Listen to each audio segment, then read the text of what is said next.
The Zambian government is on 15th August 2017 through the Republican president announced a policy change regarding HIV testing from voluntary to compulsory testing. A. Define the following terms: 1. Policy.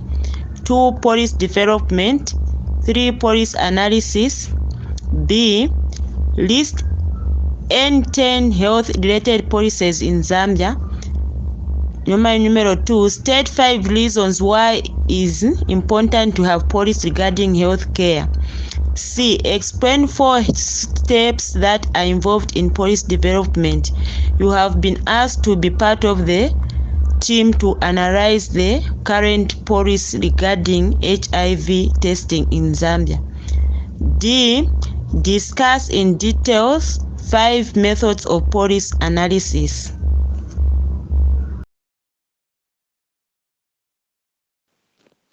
Okay, so like what question A told us to define the definition of terms. So a policy is a general plan of action used to guide the desired outcome. It is a guideline or a law used to make decision. So that is how you define a policy. We now look at policy development. So it is the decision process by which individual, group or institution establish policies pertaining to plan, program or procedure. So that is policy development. That is how you define policy development. If there are simple ways, you can use the same simple ways you define it. So that is the definition of policy development. So the other definition of term, we are saying policy analysis. So policy analysis involves the systematic comparison and analysis of sets of policy alternatives to determine which option is most likely to achieve a set of objectives. So that is policy analysis. So those are the 3 definitions that question A told us to define. So it told us to define a policy, policy development, and policy analysis. I hope they are clear and you are able to understand those simple definitions. Okay, so like our question B1 told us, so number 1 we have HIV workplace policy. Then number 2 we have malaria treatment policy. Then number 3 we are saying infection prevention policy. Then number 4 we are saying TB treatment policy. Then number 5 we are saying HIV post-exposure treatment policy. Then number 6 we are saying public health policy. Then number 7 we are saying pharmaceutical policy. Then number 8 we are saying vaccination policy. Then number 9 we're saying tobacco control policy. Then number 10 we're saying breastfeeding promotion policy. So those are the policies that question B1 told us to list. Yeah, I hope they are clear and straightforward. Okay, so number 1 important, we are saying to provide standardization in daily operational activity. Then number 2, policies and procedure provide clarity when dealing with issues and activities so that are critical to health and safety. So legal liabilities and regulatory requirements that have serious consequences. So that's why policies are important in the healthcare system. Okay, so the number 3 importance of policy is that policy is also used to communicate to employees the desired outcome of the organization. So they are usually broad, state what has to be achieved and why, and answer major operational issues. Then number 4, we're saying policies again can help employees understand their roles and responsibility within the organization. Then number 5, we're saying policies generally help them run organization efficiently in achieving their objectives. So if an organization has policy, then things will be going according to their plans. So even this group has policies, yeah. So for it to be run well, it need to have policies.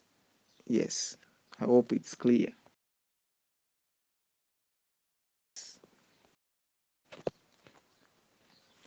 So process of policy development. So there are four typical and main steps in the policy development process.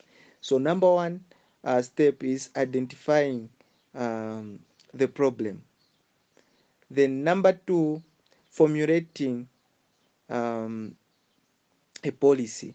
Then number three, implementing the policy change, and number four, evaluating the result. So those are the four steps that are used in the policy development. So you should note that each step is usually followed in the order listed to make sure that the process is done correctly. Yes. Okay, so identifying the problem. So the first step in the policy process is to outline the problem, since a policy is usually developed to provide solution to identify problems.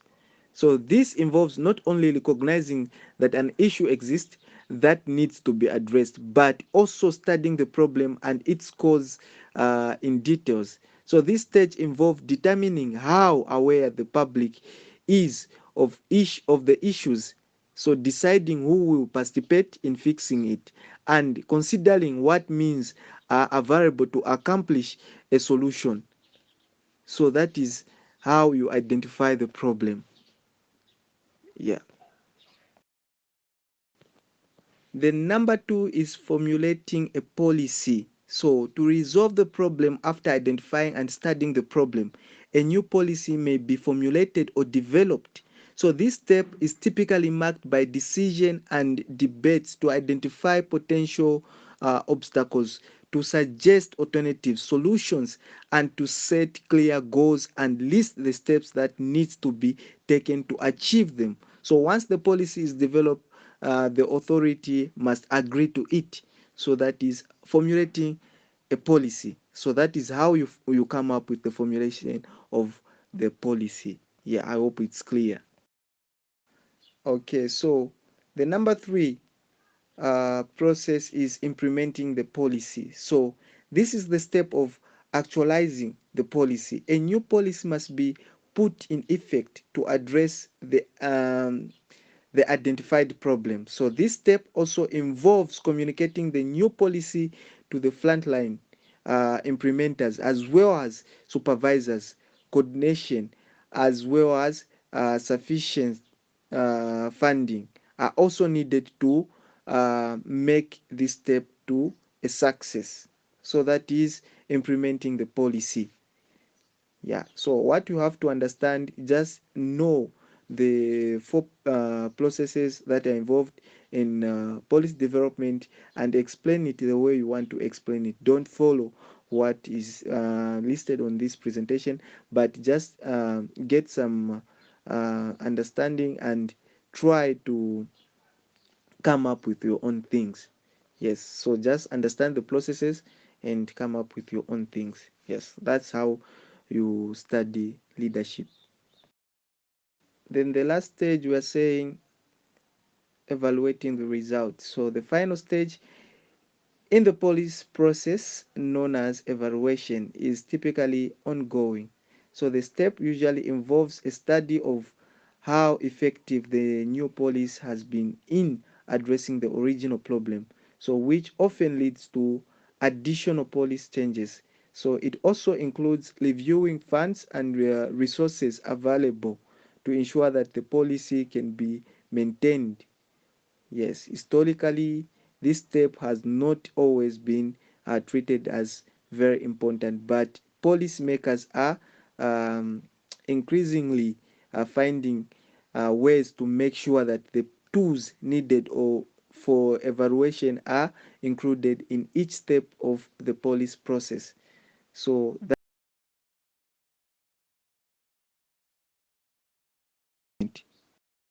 yeah.